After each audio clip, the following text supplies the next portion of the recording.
श्री रामचंद्राय नमः। आप सभी भक्तों का दिन शुभ और मंगलमय हो। प्यारे भक्तों, आज 16 दिसंबर 2024 सोमवार का दिन है और आज पौष मास की कृष्णा पक्ष की प्रतिपदा तिथि है और प्रतिपदा तिथि 12:27 PM तक रहेगी और उसके बाद द्वितीया तिथि हो जाएगी। तो आइए प्यारे भक्तजनों, आज की कथा शुरू करते हैं। पहले श्रवण करें गणेश जी की कथा, फिर आप सुनेंगे सोमवार व्रत कथा और फिर श्रवण करेंगे पौष मास कथा अध्याय 2। इस अध्याय में सुनेंगे रामायण की कथा, लंकाधीश रावण का अहंकार की कथा। प्रेम से बोलिए सियावर रामचंद्र की जय। हे भगवान, आपकी कथा कहने वाले और श्रद्धा पूर्वक इस कथा को सुनने वाले हर भक्त की हर मनोकामना को पूर्ण करे। इसी प्रार्थना के साथ और आप सभी भक्तों की मंगल कामना को करते हुए कथा की शुरुआत करते हैं। बोलिए जय श्री गणेश। एक बार पथवारी माता पाल और विनायक जी में झगड़ा हो गया। सब आपस में स्वयं को बड़ा बताने लगे। इतने में एक ब्राह्मण का लड़का आया। पाल पथवारी गजानन जी ने उसे रोका और कहा, लड़के रुक जा और हमारा न्याय कर। लड़का बोला, मैं कल वापस आऊंगा, तब न्याय करूंगा। घर आकर लड़के ने माँ से कहा, माँ मुझे कल पाल पथवारी माता विनायक जी का न्याय चुकाना है। तो माँ ने कहा, बेटा सबको बड़ा बता देना। दूसरे दिन लड़का वहाँ गया और बोला, पाल माता आप बड़ी हो, क्योंकि हर व्यक्ति आता है और स्नान ध्यान करके शुद्ध होकर जाता है और आप सबकी रक्षा करती हैं। हे पथवारी माता, आप सबसे बड़ी हो, क्योंकि कितने भी तीर्थ धर्म ध्यान कर ले पर आपकी पूजा किए बिना उनका कार्य पूर्ण नहीं होता। आप जीवित को भी तारती हैं और मरने के बाद भी उद्धार करती है। पथवारी माता पथ की धारिणी, इसलिए आप बड़ी हो। अब विनायक जी से लड़का बोला, सबसे पहले शुभ काम में आपको ही मनाया जाता है। आपको ध्याये बिना कोई काम सिद्ध नहीं होता, इसलिए आप बड़े हो। पाल माता पथवारी माता विनायक जी भगवान लड़के की चतुराई से प्रसन्न हो गए और बोले, लड़के तुमने तो हम सबको बड़ा कर दिया। उसको सुखी रहने का आशीर्वाद दिया और जौ के दाने उसके अंगोछे में डाल दिया। लड़का सोचने लगा, ये तो घाटे का सौदा रहा। सारा दिन खराब कर न्याय किया और इतने से जौ मिले। उदास मन से घर आकर अंगोछा एक कोने में डाल दिया। माँ ने अंगोछा उठाया तो उसमें से हीरे मोती बिखर गए। तो माँ बोली, बेटा न्याय करके क्या लाया है? लड़का बोला, माँ कोने में जो पड़ा है देख लो। वहाँ गई, देखा हीरे मोती का ढेर लगा है। हीरे मोती जगमगा रहे हैं। माँ अत्यधिक प्रसन्न हो गई। माँ ने बेटे को बुलाया और कहा, बेटा आज तो पाल माता पथवारी माता विनायक जी भगवान आज तो हम पर प्रसन्न हुए हैं। माँ बेटे बहुत प्रसन्न हुए। हे भगवान, जैसा पाल माता पथवारी माता विनायक जी भगवान ने लड़के को दिया, वैसे सबको देना। कहानी कहने सुनने हुक्कर भरने वालों को सुख समृद्धि धन्य धान्य देना। प्रेम से बोलिए पाल पथवारी विनायक भगवान की जय। सोमवार व्रत कथा। किसी नगर में एक धनी व्यापारी रहता था। दूर दूर तक उसका व्यापार फैला हुआ था। नगर के सभी लोग उस व्यापारी का सम्मान करते थे। इतना सब कुछ संपन्न होने के बाद भी वह व्यापारी बहुत दुखी था, क्योंकि उसका कोई पुत्र नहीं था, जिस कारण अपने मृत्यु के पश्चात व्यापार के उत्तराधिकारी की चिंता उसे हमेशा सताती रहती थी। पुत्र प्राप्ति की इच्छा से व्यापारी प्रत्येक सोमवार भगवान शिव का व्रत पूजा किया करता था और शाम के समय शिव मंदिर में जाकर शिव जी के सामने घी का दीपक जलाया करता था। उसकी भक्ति देखकर माँ पार्वती प्रसन्न हो गई और भगवान शिव से उस व्यापारी की मनोकामना पूर्ण करने का निवेदन किया। भगवान शिव बोले, इस संसार में सबको उसके कर्म के अनुसार फल की प्राप्ति होती है। जो प्राणी जैसा कर्म करते हैं उन्हें वैसा ही फल प्राप्त होता है। शिव जी द्वारा समझाने के बावजूद माँ पार्वती नहीं मानी और उस व्यापारी की मनोकामना पूर्ति हेतु वे शिव जी से बार बार अनुरोध करती रही। अंततः माता के आग्रह को देखकर भगवान भोलेनाथ को उस व्यापारी को पुत्र प्राप्ति का वरदान देना पड़ा। वरदान देने के पश्चात भोलेनाथ माँ पार्वती से बोले, आपके आग्रह पर मैंने पुत्र प्राप्ति का वरदान तो दे दिया, परंतु इसका यह पुत्र 16 वर्ष से अधिक समय तक जीवित नहीं रहेगा। उसी रात भगवान शिव उस व्यापारी के स्वप्न में आए और उसे पुत्र प्राप्ति का वरदान दिया और उसके पुत्र की 16 वर्ष तक जीवित रहने की भी बात बताई। भगवान के वरदान से व्यापारी को खुशी तो हुई, लेकिन पुत्र की अल्पायु की चिंता ने उस खुशी को नष्ट कर दिया। व्यापारी पहले की तरह सोमवार के दिन भगवान शिव का विधिवत व्रत करता रहा। कुछ महीनों के बाद उसके घर एक अति सुंदर बालक ने जन्म लिया और घर में खुशियां ही खुशियां भर गई। बहुत धूमधाम से पुत्र जन्म का समारोह मनाया गया, परंतु व्यापारी को पुत्र जन्म की अधिक खुशी नहीं हुई, क्योंकि उसे पुत्र की अल्प आयु के रहस्य का पता था। जब पुत्र 12 वर्ष का हुआ तो व्यापारी ने उसे उसके मामा के साथ पढ़ने के लिए बनारसी भेज दिया। लड़का अपने मामा के साथ शिक्षा प्राप्त हेतु चल दिया। रास्ते में जहाँ भी मामा भांजे विश्राम हेतु रुकते, वहीं यज्ञ करते और ब्राह्मणों को भोजन कराते। लंबी यात्रा के बाद मामा भांजे एक नगर में पहुँचे। उस दिन नगर के राजा की कन्या का विवाह था, जिस कारण पूरे नगर को सजाया गया था। निश्चित समय पर बारात आ गई, लेकिन वर का पिता अपने बेटे के एक आंख से काने होने के कारण बहुत चिंतित था। उसे भय था कि इस बात का पता चलने पर कहीं राजा विवाह से इनकार न कर दे, इससे उसकी बदनामी भी होगी। जब वर के पिता ने व्यापारी के पुत्र को देखा तो उसके मस्तिष्क में एक विचार आया। उसने सोचा, क्यों ना इस लड़के को दुल्हा बनाकर राजकुमारी से विवाह करा दूं। विवाह के बाद इसको धन देकर विदा कर दूंगा और राजकुमारी को अपने नगर ले जाऊंगा। वर के पिता ने लड़के के मामा से इस संबंध में बात की। मामा ने धन मिलने की लालच में वर के पिता की बात को स्वीकार कर ली। लड़के को दूल्हे का वस्त्र पहनाकर राजकुमारी से विवाह कर दिया गया। राजा ने बहुत सारा धन देकर राजकुमारी को विदा किया। शादी के बाद लड़का जब राजकुमारी के साथ लौट रहा था तो वह सच नहीं छिपा सका और उसने राजकुमारी के ओढ़ने पर लिख दिया, राजकुमारी, तुम्हारा विवाह मेरे साथ हुआ था। मैं तो बनारसी पढ़ने के लिए जा रहा हूँ और अब तुम्हें जिस नवयुवक की पत्नी बनना पड़ेगा वह कान्हा है। जब राजकुमारी ने अपनी ओढ़नी पर लिखा हुआ पढ़ा तो उसने कान्हे लड़के के साथ जाने से इनकार कर दिया। राजा को जब ये सब बातें पता लगी तो उसने राजकुमारी को महल में ही रख लिया। उधर लड़का अपने मामा के साथ बनारसी पहुंच गया और गुरुकुल में पढ़ना शुरू कर दिया। जब उसकी आयु 16 वर्ष की हुई तो उसने यज्ञ किया। यज्ञ की समाप्ति पर ब्राह्मणों को भोजन करवाया और खूब अन्य वस्त्र दान किए। रात को वह अपने शयन कक्ष में सो गया। शिव के वरदान के अनुसार शयन अवस्था में ही उसके प्राण पेखरू उड़ गए। सूर्योदय पर मामा मृत भांजे को देखकर रोने पिटने लगा।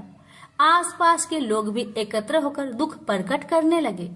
लड़के के मामा के रोने विलाप करने के स्वर समीप से गुजरते हुए भगवान शिव और माता पार्वती ने भी सुने। माता पार्वती ने भगवान से कहा, प्राणनाथ, मुझे इसके रोने का स्वर सहन नहीं हो रहे। आप इस व्यक्ति के कष्ट को अवश्य दूर करें। भगवान शिव ने माता पार्वती के साथ अदृश्य रूप में समीप जाकर देखा तो भोलेनाथ माता पार्वती से बोले, यह तो उसी व्यापारी का पुत्र है जिसे मैंने 16 वर्ष की आयु का वरदान दिया था। इसकी आयु पूरी हो गई है। माँ पार्वती ने फिर भगवान शिव से निवेदन कर उस बालक को जीवन देने का आग्रह किया। माता पार्वती के आग्रह पर भगवान शिव ने उस लड़के को जीवित होने का वरदान दिया और कुछ ही पल में वह जीवित होकर उठ बैठा। शिक्षा समाप्त करके लड़का मामा के साथ अपने नगर की ओर चल दिया। दोनों चलते हुए उसी नगर में पहुंचे जहां उसका विवाह हुआ था। उस नगर में भी यज्ञ का आयोजन किया। समीप से गुजरते हुए नगर के राजा ने यज्ञ का आयोजन देखा और उसने तुरंत ही लड़के और उसके मामा को पहचान लिया। यज्ञ के समाप्त होने पर राजा मामा और लड़के को महल में ले गया और कुछ दिन उन्हें महल में रखकर बहुत सा धन वस्त्र आदि देकर राजकुमारी के साथ विदा कर दिया। इधर भूखे प्यासे रहकर व्यापारी और उसकी पत्नी बेटे की प्रतीक्षा कर रहे थे। उन्होंने प्रतिज्ञा कर रखी थी कि यदि उन्हें अपने बेटे की मृत्यु का समाचार मिला तो दोनों अपने प्राण त्याग देंगे। परंतु जैसे ही उसने बेटे के जीवित वापस लौटने का समाचार सुना तो वह बहुत परेशान हुआ। वह अपनी पत्नी और मित्रों के साथ नगर के द्वार पर पहुंचा। अपने बेटे के विवाह का समाचार सुनकर पुत्र वधू राजकुमारी को देखकर उसकी खुशी का ठिकाना न रहा। उसी रात भगवान शिव ने व्यापारी को सपने में आकर कहा, हे श्रेष्ठी, मैंने तेरे सोमवार व्रत करने और व्रत कथा सुनने से परेशान होकर तेरे पुत्र को लंबी आयु प्रदान की है। पुत्र की लंबी आयु जानकर व्यापारी बहुत प्रसन्न हुआ।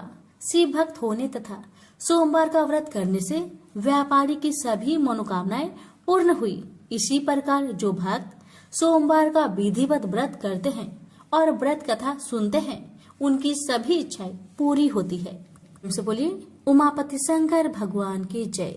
प्यारे भक्तों, अब आप श्रवण करें पौष मास कथा अध्याय 2। इस अध्याय में आप सभी श्रवण करेंगे श्री रामायण कथा भाग 2। पिछले अध्याय में आपने सुना था भगवान राम अवतार के कारण और राम अवतार की कथा।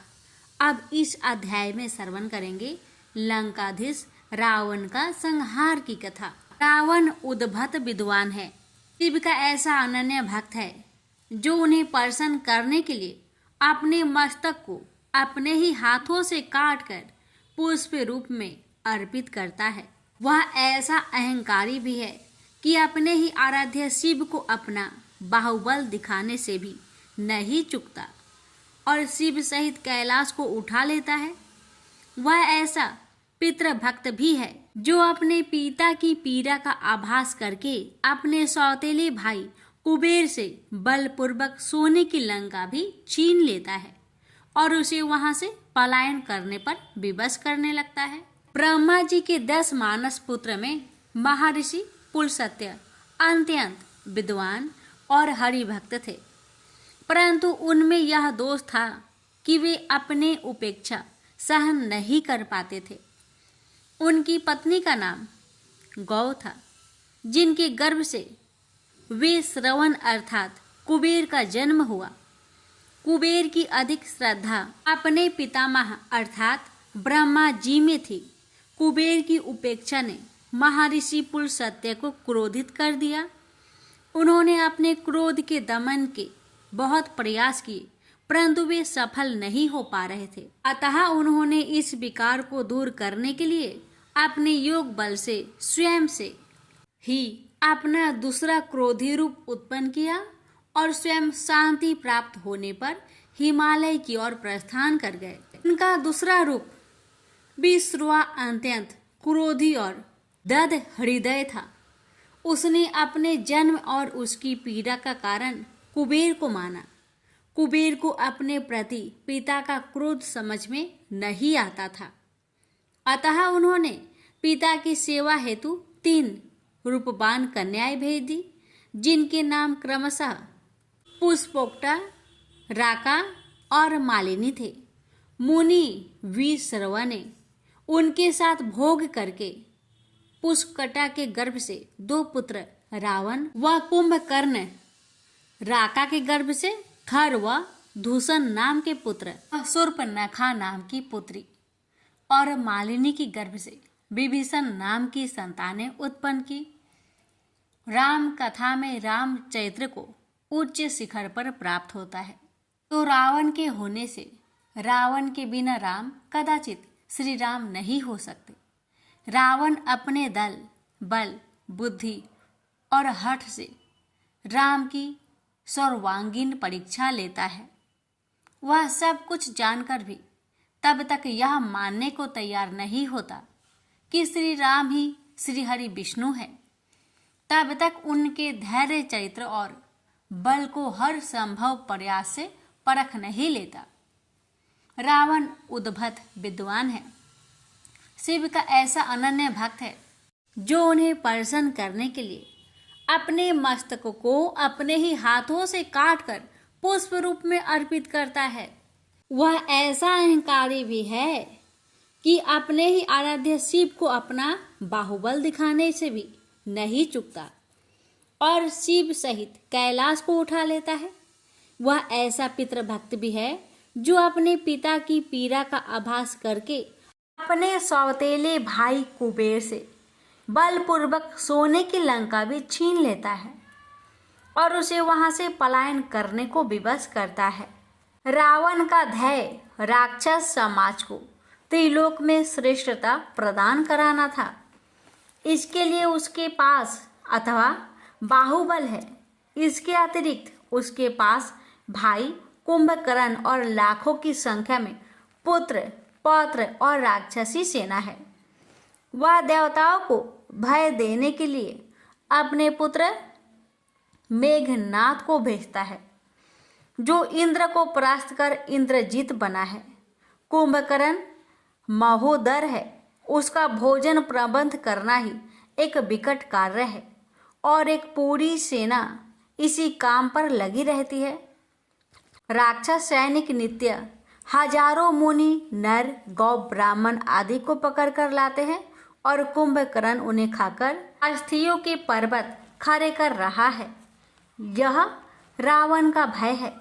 रावण इस अत्याचार से संतुष्ट नहीं होता और उसे और भी बल चाहिए, अतः वह अपने भाइयों के साथ घोर तपस्या करता है। वह ब्रह्मा को प्रसन्न कर लेता है और रावण के लिए अमर तत्व का वरदान मांगता है। वत्स, ब्रह्मा जी ने वर देते हुए कहा, इस नश्वर संसार में अमर तत्व का वरदान संभव नहीं है, परंतु मैं तुम्हें ऐसा वरदान देता हूँ कि देव, दानव, यक्ष, किन्नर, गंधर्व आदि से तुम अपराजय रहोगे। तुम्हें केवल मानव और बानर से भय मिल सकता है। ब्रह्मा जी ने वरदान दिया। रावण वरदान पाकर प्रसन्न हुआ, क्योंकि मानव उसका आहार थे और बानर उसका क्या बिगाड़ सकते थे। उसने अपने भाई कुंभकर्ण को भी ऐसा ही वरदान मांगने को कहा तो देवतागण चिंतित हो उठे। कुंभकर्ण महाभोजी पहले ही हड्डियों के पर्वत खड़ा कर चुका था। अब ऐसा कोई वरदान पाकर तो वह किसी को न छोड़ेगा। देवों ने सरस्वती से विनय की तो सरस्वती ने कुंभकर्ण की मति फेर दी। उसने वरदान में 6 माह की घोर निद्रा और 1 दिन का जागना मांग लिया। रावण सन्न रह गया। कैसी मूर्खता दिखाई थी उसके भाई ने, परंतु अब क्या हो सकता था। वह तो वरदान के प्रभाव से ब्रह्मा जी के एवमस्तु कहते ही सो गया था। रावण ने विभीषण की ओर देखा और आंखों से ही समझाया कि उन्हें क्या मांगना है, परंतु विभीषण ने ब्रह्मा जी की स्तुति करके वरदान में प्रभु चरण में अखंड प्रीति की मांग की। ब्रह्मा जी ने प्रसन्न होकर उन्हें यह वरदान देते हुए उनकी प्रशंसा की और स्वर्गलोक प्रस्थान कर गए। रावण अपने भाइयों की मूर्खता पर आग बबूला होकर रह गया। अब उसे अपने और अपने असंख्य योद्धाओं के बाहुबल से ही तीनों लोकों में अपना साम्राज्य स्थापित करना था। अपराजय होने का वरदान पाकर रावण ने सबसे पहले अपने सौतेले भाई और वैभव के स्वामी कुबेर पर आक्रमण करके उसकी राजधानी स्वर्ण जड़ित लंका नगरी छीन ली और उसका पुष्पक विमान भी अपने अधिकार में ले लिया। कुबेर प्राण बचाकर अन्यत्र चला गया। फिर रावण ने लंका के शिल्पीकार मैदानों पर आक्रमण की तैयारी की। तो मैं दानव ने घबराकर उससे सतर्स संधि कर ली और अपनी अत्यंत रूपवान पुत्री मंदोदरी का विवाह उससे कर दिया। तत्पश्चात रावण ने राक्षसों के दल विश्व विजय के लिए भेज दिए और वह संसार को त्रस्त करने लगा। खर वह दूषण ने दंडकारण्य में ऋषि मुनियों को त्रास देना शुरू कर उस क्षेत्र को संत विहीन कर दिया। साधु संत उस तपोभूमि को छोड़कर सुरक्षा के लिए इधर उधर भागने लगे। संसार राक्षसों के अत्याचार से पीड़ित हो उठा। पापाचार बढ़ने लगे, धर्म लोप होने लगा। तो पृथ्वी कब तक इस पाप के बोझ को संभालती। वह अत्यंत व्याकुल होकर गौ रूप में ब्रह्मा जी के पास पहुंची और उन्हें अपनी व्यथा सुनाई। हे पितामह, आपने राक्षस राज रावण को अपराजय होने का वरदान देकर उसे अभय और क्रूर बना दिया है। अब वह दुष्ट तीनों लोगों को त्रास दे रहा है। यदि वह इसी प्रकार मेरी छाती पर पापों का बोझ बढ़ाता रहा तो मैं एक दिन रसातल में समा जाऊंगी। हे प्रभु, कुछ उपाय कीजिए, मैं आपकी शरण में हूँ। ब्रह्मा जी ने पीड़ित पृथ्वी व भयभीत देवताओं को अवशस्त किया। रावण का अंत निकट आ रहा है। उसका संहार जैसे जैसे चरम को स्पर्श करता जाएगा वैसे वैसे उसका काल उसके अभेद दीप पर प्रवेश करता जाएगा। ब्रह्मा जी उन सभी को साथ लेकर बैकुंठ गए, जहाँ शेष शैया पर भगवान श्री हरि विष्णु व माता लक्ष्मी विराजमान थी। सभी ने उनकी स्तुति की और गौ माता रूपी पृथ्वी ने करुण स्वर में दया निधान के समक्ष अपनी व्यथा व्यक्त की। श्री हरि ने गौ रूपी पृथ्वी और समस्त देवता गणों को सत्वाना देते हुए कहा, हे त्रितापो का महाभार उठाने वाली पूज्य वसुधे व समस्त देवगणों, जन्म के समय ही मृत्यु का समय लिख दिया जाता है और पापात्मा रावण का जीवन अभी कुछ समय और शेष है। अभी महाशिव की कृपा दृष्टि उस पर है, परंतु यह अधिक समय नहीं रहेगी। महादेव की प्रेरणा जैसे ही होगी, मैं धरा का भार हरण करने के लिए मृत्यु लोक में अवतार लूंगा और उस अहंकारी अधर्मी रावण को उसके निर्मल कुल सहित विनष्ट कर दूंगा। इसके लिए आप सभी को मेरा सहायक बनना होगा। अतः आप सभी विभिन्न रूपों में पृथ्वी पर जन्म ले। मैं अयोध्या नरेश दशरथ के ज्येष्ठ पुत्र राम के रूप में अवतरित होऊंगा और तुम सबको एकत्र करके देवलीला करते हुए रावण का संहार करूंगा। श्री हरि की सत्वाना पर सभी प्रसन्न हो उठे। ब्रह्मा जी ने देवताओं को श्री राम की पावन गाथा का पूर्वाभास प्रस्तुत करते हुए रावण की अपराजयता को संदिग्ध बताया। उन्होंने एक उदाहरण देकर रावण के बारे में बताया कि अपने बल के अहंकार में चूर रावण पुष्पक विमान पर बैठकर एक बार किष्किंधा पर्वत की तलहटी में पहुंच गया। एक स्वच्छ सरोवर व उपवन देखकर वह कुछ समय विश्राम करने के लिए वहां उतर गया। उसने सरोवर में से जल पिया तो बड़ी तृप्ति का अनुभव किया, पर तभी वह चौंक उठा। सरोवर में से एक विशालकाय बानर डुबकी लगाकर ऊपर आया था, जिसे रावण पहचानता था। वह बानरों का राजा किष्किंधा नरेश बाली था। रावण को बड़ी गलानी हुई कि जिस सरोवर में एक बानर स्नान करता था, उसने ब्राह्मण होकर उस अपवित्र जल को पी लिया।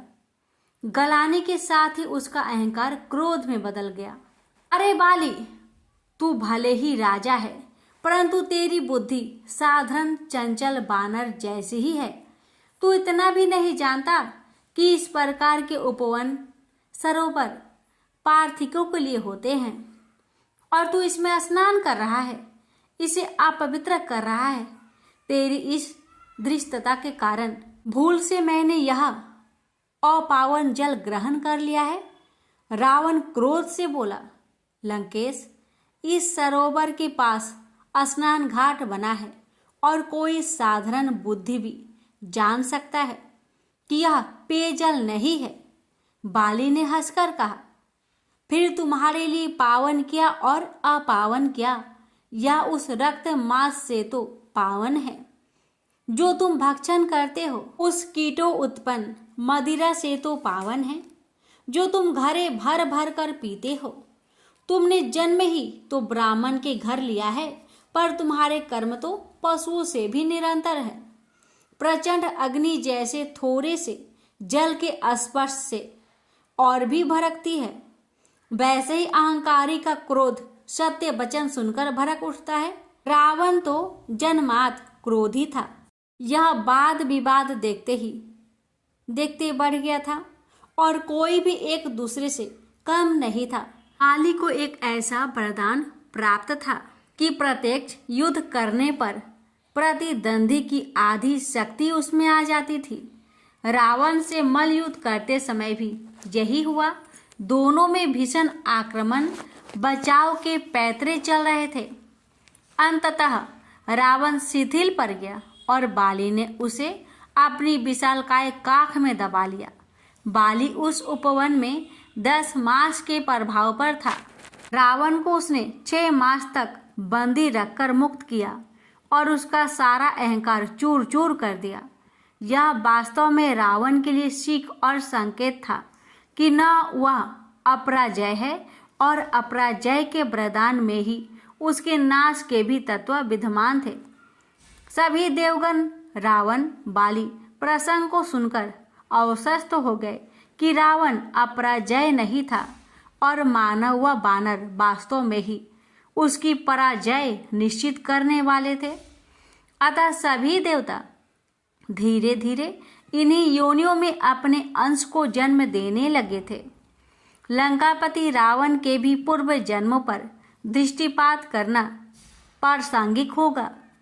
सनकादि मुनि के श्राप के कारण शिवगणों जय विजय को 3 जन्मों तक राक्षस योनि में रहने का श्राप मिला था। पहला जन्म हिरण्याक्ष व हिरण्यकश्यप के रूप में और दूसरा जन्म संयुक्त शक्ति के साथ दैत्यराज जलंधर के रूप में हुआ। पौराणिक मान्यताओं के अनुसार जलंधर भगवान शिव के ही अंश से उत्पन्न असुर था, जिसने कठोर तप करके अनेक वरदान और बल प्राप्त किया था। जलंधर की पत्नी का नाम वृंदा था, जो अखंड पतिव्रत धर्म का पालन करती थी और उसके पतिव्रत धर्म के बल की ही प्रभाव था कि जलंधर अपराजय हो गया था। उसने अपने बल के अभिमान में पहले देवराज इंद्र को पराजित किया, फिर वह मद में डूबा सेना लेकर बैकुंठ की ओर चल पड़ा, जहां लक्ष्मी जी ने उसे भ्रमित कर अपना भाई बना लिया। वह वहां से बिना युद्ध किए लौट आया। अंततः वह भगवान शिव पर आक्रमण करने और पार्वती को उनसे छीनने के लिए कैलाश जा पहुंचा, जहां महादेव से उनका घनघोर युद्ध हुआ। पर अपनी पत्नी वृंदा के अस्तित्व के बल से महादेव के प्रहार भी उसका कुछ नहीं बिगाड़ पा रहा था। शिव को उसके सामने से भागना पड़ा और वे विष्णु की शरण में पहुंचे। देवताओं और मनुष्यों की पीड़ा हरने के लिए भगवान विष्णु ने वृंदा का अस्तित्व नष्ट करने के लिए छल किया और जलंधर का भेष बनाकर उसका धर्म भ्रष्ट कर जलंधर की शक्ति छीन कर दी। उसके बाद युद्ध में जलंधर मारा गया और वृंदा ने आत्मदाह कर लिया। वृंदा की चिता की राख पर एक नन्हा पौधा अंकुरित हुआ, जो तुलसी कहा गया। भगवान विष्णु ने उसे संसार में पूज्य घोषित करके उस सती वृंदा को सम्मान दिया। इस प्रकार रावण ही पूर्व जन्म में जलंधर था। श्राप के अनुसार उसका यह तीसरा जन्म था। पौराणिक कथा में इन तीनों जन्मों से भी पूर्व का एक और वृत्तांत मिलता है, जिसमें रावण और कुंभकर्ण के जन्म के बीज पहले ही बोए जा चुके थे। यह माया युग के ही एक कल्प की कथा है जिसमें प्रताप भानु का वर्णन मिलता है। प्रेम से बोलिए जय श्री राम। हर व्रत की कथा के साथ पढ़ी और सुनी जाने वाली लपसी तपसी की कहानी। एक लपसी था, एक तपसी था। तपसी हमेशा भगवान की तपस्या में लीन रहता था। लपसी रोजाना 1.25 सेर की लपसी बनाकर भगवान का भोग लगाकर जीम लेता था। एक दिन दोनों लड़ने लगे। तपसी बोला, मैं रोज भगवान की तपस्या करता हूँ इसलिए मैं बड़ा हूँ। तपसी बोला, मैं रोज भगवान को 1.25 सेर लापसी का भोग लगाता हूँ इसलिए मैं बड़ा हूँ। नारद जी वहां से गुजर रहे थे। दोनों को लड़ता देखकर उनसे पूछा कि तुम क्यों लड़ रहे हो। तपसी ने खुद के बड़ा होने का कारण बताया और लपसी ने अपना कारण बताया। नारद जी बोले, तुम्हारा फैसला मैं कर दूंगा। दूसरे दिन लपसी और तपसी नहाकर अपनी रोज की भक्ति करने आए तो नारद जी ने छुपकर 1.25 करोड़ की एक एक अंगूठी उन दोनों के आगे रख दी। तपसी की नजर जब अंगूठी पर पड़ी तो उसने चुपचाप अंगूठी उठाकर अपने नीचे दबा ली। लपसी की नजर अंगूठी पर पड़ी लेकिन उसने ध्यान नहीं दिया। भगवान को भोग लगाकर लपसी खाने लगा। नारद जी सामने आए तो दोनों ने पूछा कि कौन बड़ा है। तो नारद जी ने तपसी से खड़ा होने को कहा। वो खड़ा हुआ तो उसके नीचे दबी अंगूठी दिखाई पड़ी। नारद जी ने तपसी से कहा, तपस्या करने के बाद भी तुम्हारी चोरी करने की आदत नहीं गई इसलिए लपसी बड़ा है और तुम्हें तुम्हारी तपस्या का कोई फल भी नहीं मिलेगा। तपसी शर्मिंदा होकर माफी मांगने लगा। उसने नारद जी से पूछा, मुझे मेरी तपस्या का फल कैसे मिलेगा। नारद जी ने कहा, यदि कोई गाय और कुत्ते की रोटी नहीं बनाएगा तो फल तुम्हें मिलेगा। यदि कोई ब्राह्मण को भोजन करवाकर दक्षिणा नहीं देगा तो फल तुम्हें मिलेगा। यदि कोई साड़ी के साथ ब्लाउज नहीं देगा तो फल तुझे मिलेगा। यदि कोई दिए से दिया जलाएगा तो फल तुझे मिलेगा। यदि कोई सारी कहानी सुने लेकिन तुम्हारी कहानी नहीं सुने तो फल तुझे मिलेगा। उसी दिन से हर व्रत कथा कहानी के साथ लपसी तपसी की कहानी भी सुनी और कही जाती है।